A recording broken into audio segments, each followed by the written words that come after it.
presents David Harding, Counterspy.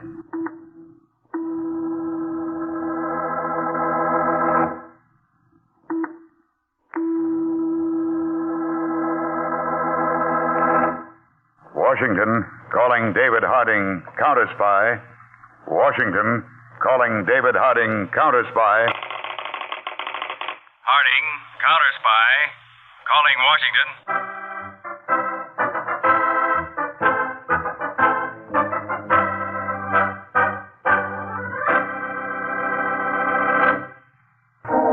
2 weeks ago, Charles Pierce, a man in his early 30s, immaculately dressed, slight, with piercing eyes, stood in the hallway of a large gray stone apartment building in Baltimore.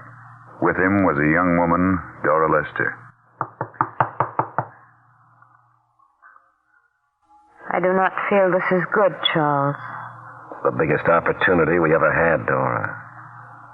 You have never met this man. Oh, I know all about him, though. He is in command. You're very strange in my stomach.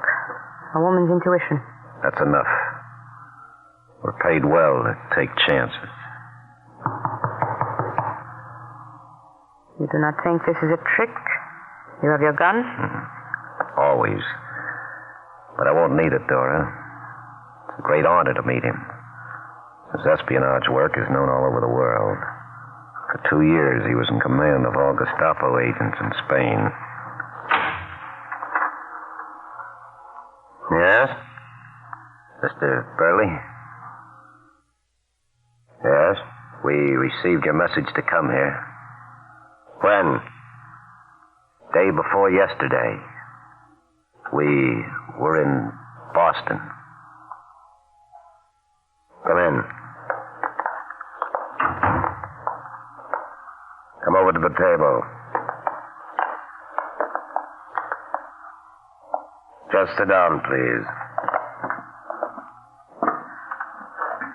Now, if you will establish your identity. Now, this is my lady friend, Dora Lester. She worked with me under Hans. Just a moment. Remove your hat, Dora. Why, yes. Uh-huh. This picture's a very good likeness of you. You've got a picture of me? When was it taken? The important part is that it was taken for identification. So you used the name Charles Pierce. You wish some identification, Mr. Burley? Unnecessary. I was standing unobserved right at the desk of the hotel when you signed in last night. I wanted to see your handwriting. Well, no wonder, Mr. Burley, you're famous for your precautions. From now on, you two will take orders from me. Come along. May I ask where we are going? To the 8th floor balcony of a certain building. You'll be very surprised at what you see.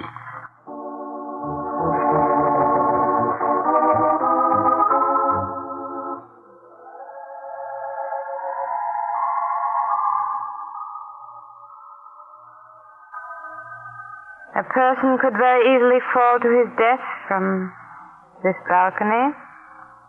Couldn't he, Mr. Burley? Very easily, Dora. Now, Charles, see that long, low building over there? The one fenced in with the barbed wire? Yes. That building is the United States Government Laboratory.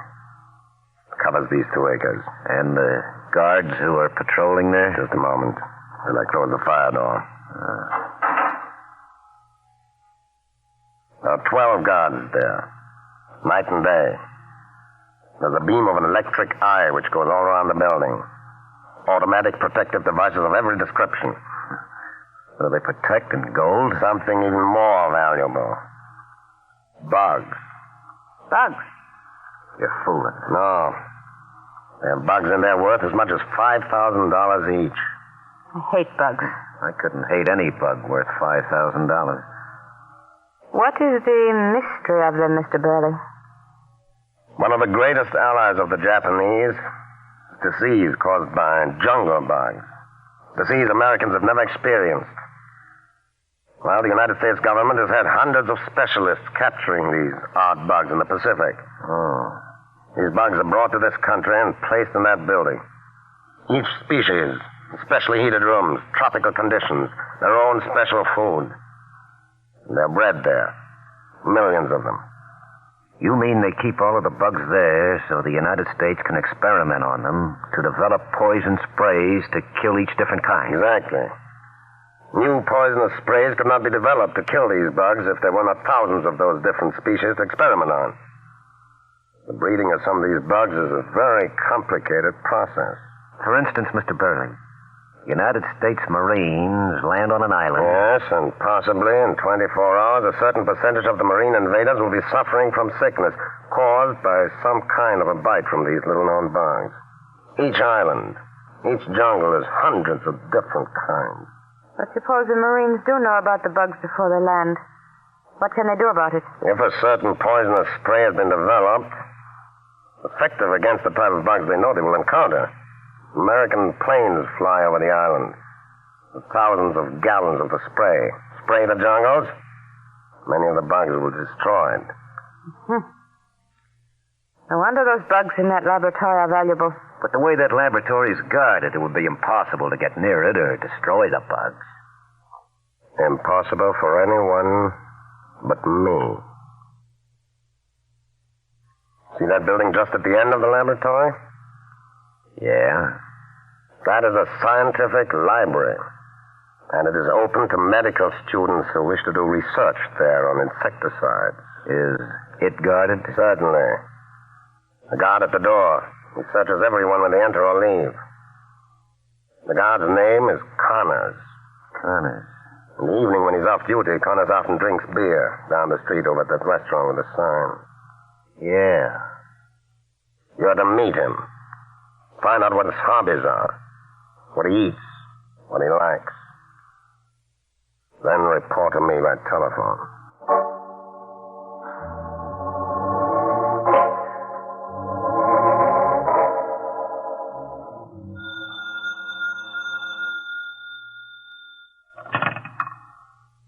Hello? Mr. Burley? Yes? That gentleman you asked me to meet. Yeah? I've become quite friendly with him. His hobby is, dogs. Dogs? Yes. He talks about them by the hour. Oh. Very interesting. What shall I do? Come to my apartment at 11 tonight. When you visit the scientific library again tomorrow, I will have had something planned.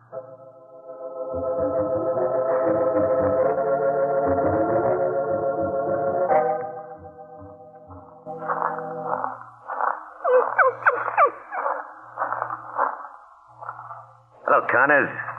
Hi, Charlie. Well, of all the times you've come to the library here, you didn't tell me you owned a dog. How do you like him? Come here, boy. Come here. Hey, that's a peach of a dog. Belgian Shepherd. Yeah. Boy, let's see your mouth. You liking dogs so much, Connors, you sold me the idea. So I bought this one. About 2 years old, huh? Uh-huh. Now you got something. Yeah, and he's highly trained. I don't want to lose out on my reading at the library here, so, can't I take him in with me and tie him to the leg of a chair? Well, I don't know as I should let you, but... Hey, that dog's almost human, ain't he? How about it? Okay, take him in with you. Hey, Charlie. Wait a minute. Yeah? I gotta search you, you know. You still have to after knowing me so well? This library section's right next to the scientific laboratory, you know. I wouldn't let my own mother in without searching her. Okay. Arms up. Yeah. Turn around. Okay. You're sure a thorough guard, Connors. I got 2 kids in the Pacific. You bet I'm thorough. Okay, Charlie. If you keep them quiet, you can take them in.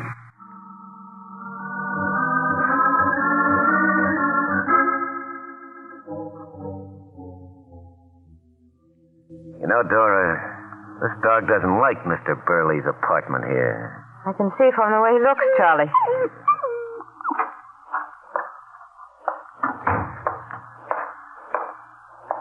Now, Charles. Yes, sir? For 3 weeks now, you've been taking this dog into the library next to the laboratory. You sure the guard likes the dog? Connors? Crazy about him. That ammo potassium I gave to the dog. Really made him look good and sick. Oh, yeah. His nose was hot and dry, his eyes glassy. Oh? And you did not bring the dog's apparent sickness to the attention of Connor. Oh, no. I was just going into the scientific library with the dog when he looked at him and he said, your dog's sick, Charlie. Give him sulfathiazole. And if I was you, I'd put a blanket on him for a couple of days. Keep him bundled up. Perfect. So the guard himself suggested the blanket. Sure did. Wonderful. Easy, boy, easy. Come here. It's our big moment, Charlie. The climax. Now, this pentolite. Penolite? What's that? It's an explosive more powerful than TNT. Explosive? That's right. And a little time watch. That'll set it off. We'll sew the explosive and the time watch right into the underside of the dog's blanket. Well, You'll walk into the library with a sick dog that the guard Connors has got a weakness for. He'll search you. But with his type of mind, he'll never think to feel under the dog's heavy blanket. Because he himself suggested the blanket. Yeah. But what about me? You'll tie the dog to a leg of a chair in the library. The time watch will set the charge off at exactly 11. At 5 minutes of 11, make an excuse. Walk out. Disappear. I never dreamed of such a thing. I'll blow the library and the laboratory with all its expensive bugs off the face of the earth. It'll take them years to collect and breed new ones. It seems like the dog knows what's going on. Tomorrow morning, Charles. Take the dog in a taxicab. Drive right to the laboratory. You'll have enough explosive wrapped around him to blow a city to kingdom come.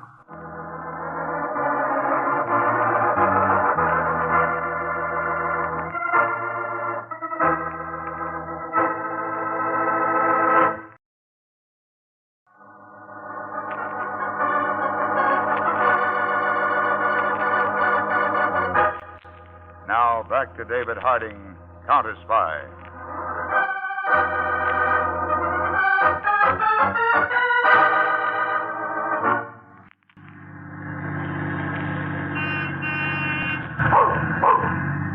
Driver, pull up right in front of the scientific library. Right next to the laboratories there. Okay, buddy. What's the matter with your dog? Got the pip? Not feeling good. I was wondering why you had a blanket on him in this hot weather. 55, mister. Let me get my dog out first. Come on, boy. Get out. Get out. He seems to like staying in my cab, huh? Get out. Come on.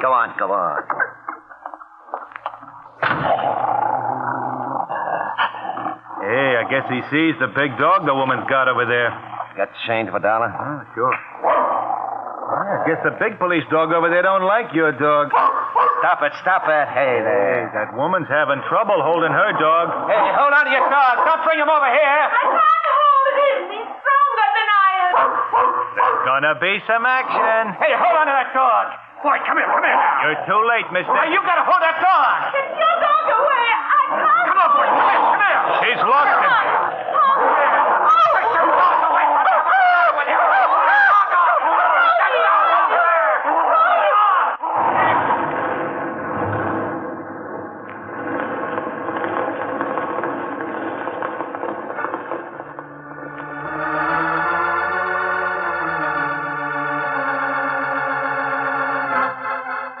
Emergency. Calling all cars. Proceed immediately to street in front of Baltimore Experimental Laboratories. There has been a big explosion on sidewalk blowing taxicab and 2 or more persons to pieces. Emergency.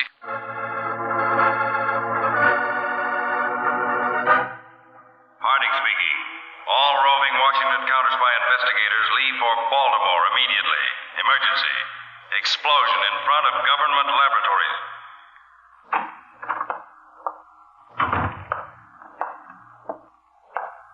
Everett, I want you to leave for Baltimore with me at once. This is the craziest case I ever heard of, Mr. Harding. Why would anybody want to blow up the street in front of the government experimental laboratory? You think it was an attempt to blow up the laboratory and it went wrong? Definitely. The guard in the research laboratory saw it happen. And the explosion resulted from a dogfight. A dogfight? The most fantastic thing. We're up against a very unusual mind, Everett. Anything left from the explosion to examine? Nothing.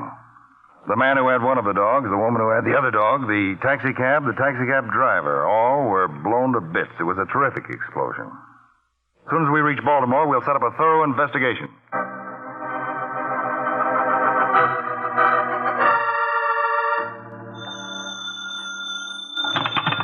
Baltimore field office, Harding speaking. We located the kennels, Mr. Harding, where the dog was bought. Man came in. He bought the dog without leaving his name or address. What do our agents report from the scene of the explosion? Another thing. It must have been a terrific explosion. What about the man who drove the taxi? He's a discharged veteran, good American. Oh? Well, Everett, this is one of the most uniquely conceived plots. There just isn't any starting point. Let me think a minute. We've got to find the starting point. These agents will make another attempt to destroy that laboratory. What are your orders, sir? Enemy agents had a dog. They now don't have a dog. We could start a house-to-house canvass. Well, that'd take us months. Come back to the field office, Everett. I've got an idea. We'll work out of here.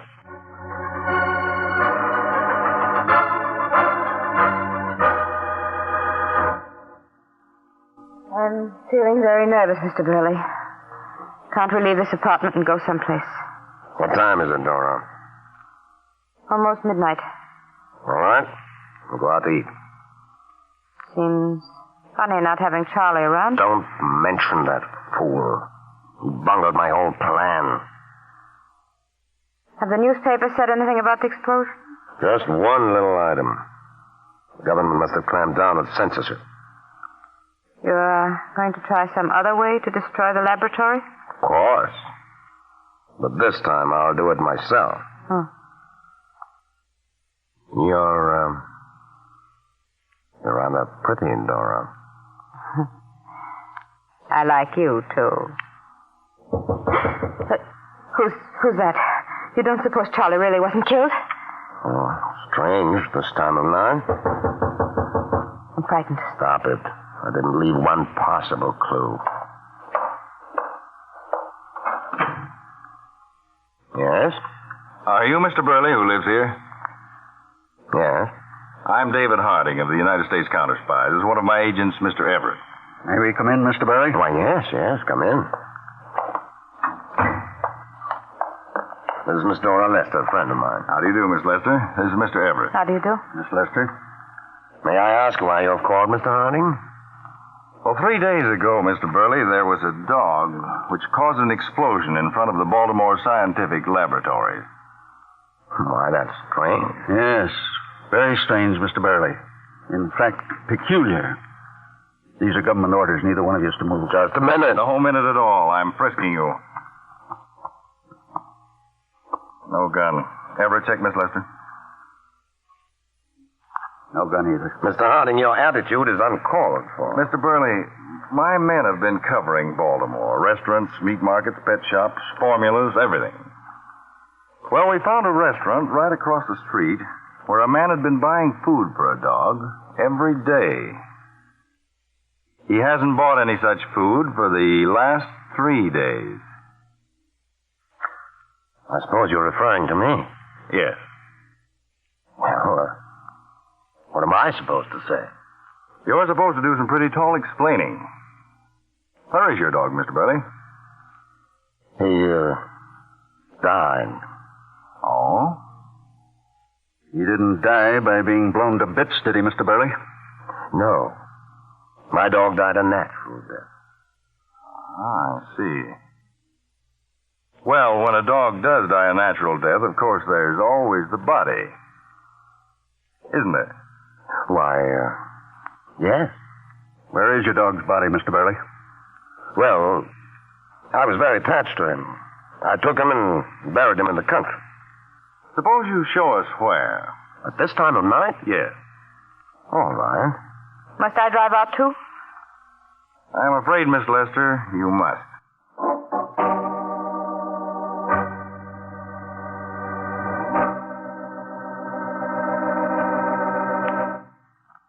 David Harding will be back in a moment.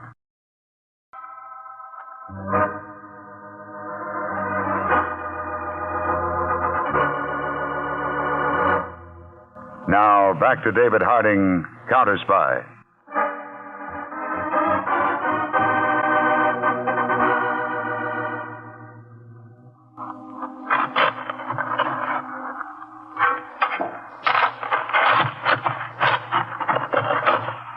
Would you like me to help your agents in the digging, Mr. Harding? They're doing all right, thank you, Mr. Burley. I'll just switch the beam of the searchlight, Everett. I feel like I'm going to faint. Keep still, Dora. You evidently don't believe me about burying my dog here, Mr. Harding. I'm afraid I don't, Mr. Burley. Look, Mr. Harding. There is something down there. What? Everett, dig a little more right there. Right.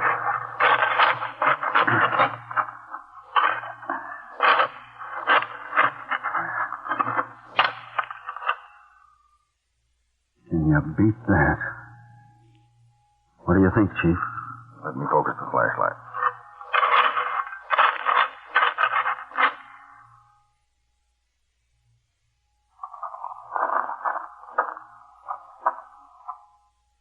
Mr. Burley, I apologize. Well, let's forget it. I thought your whole story of burying your dog here was preposterous. Well, I've had a dog for quite a while. 3 days ago, he got taken with cramps. Died before I could get a doctor. I felt so badly, I brought him here and buried him in this field. Miss Lester, we owe you an apology also. I'm so nervous and upset, frightened me so the way you came into the apartment. We do make mistakes sometimes, and this is one. Well, we'll just have to start from the beginning again and look for another clue. I'll arrange immediately, Mr. Burley, for one of my agents to drive you and Miss Lester back to your apartment.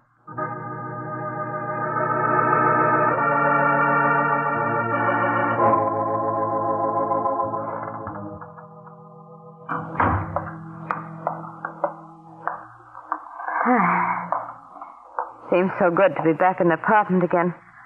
The fool driver running out of gas. All over being upset from your experience tonight, Dora?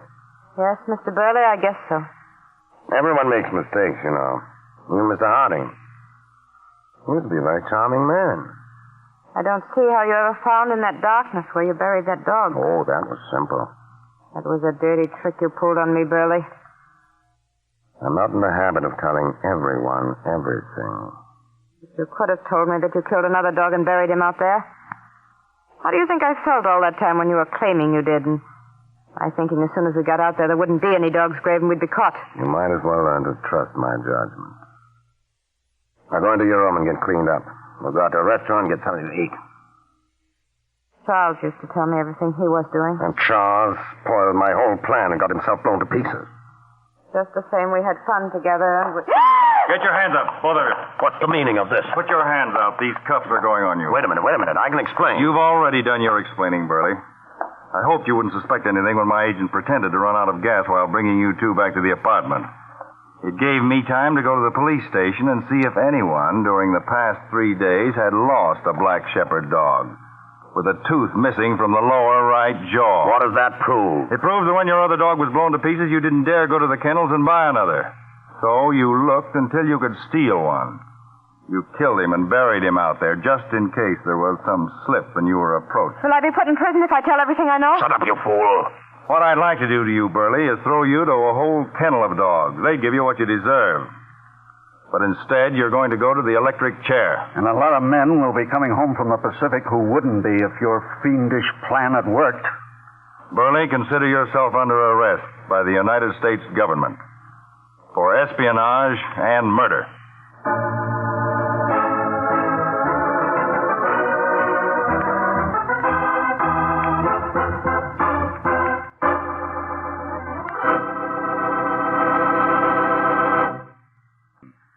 David Harding, Counterspy.